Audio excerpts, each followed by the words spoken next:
represent labor. You also do your research, policy research. Over time, let's focus on what some would call tier one, SNP, our pensions payments. Have they lived up to the expectation of your members who have pensioned off? Okay, thank you. And let me commend you as well for the focus on pensions. Right. It's so important.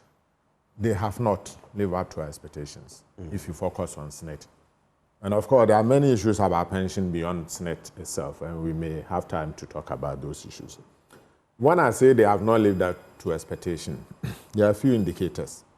You still have a significant number of pensioners going home with less than 500 Ghana cedis a month. That's very low pension, still persists. Now, within the pension arrangement, there's still so much on inequality. So while some significant number of people are going home with 500 Ghana cedis, you also have on the same pension scheme people receiving over 100,000, 150,000. Highly unequal pension. There was a time where I think the highest earner was getting, I think, 160 plus Today thousand. it's about 170. And then there was some reform to cap it. Yeah. So you still have this unequal pension. But we also have a situation in this country where for the over 14 million workforce, just about 2 million are actually contributing to pension. So there's low coverage in terms of workers covered. Then the other issue about coverage is also the contingencies covered. If you look at ILO Convention 102, it has 9 branches for Social Security. We cover only 3 of those contingencies.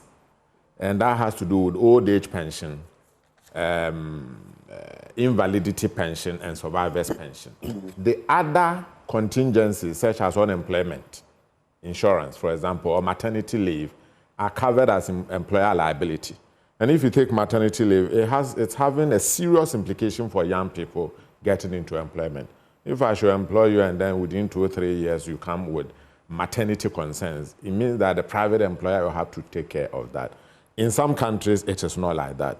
So there are serious issues with pensions in this country. But most of it has to do with the reforms we did.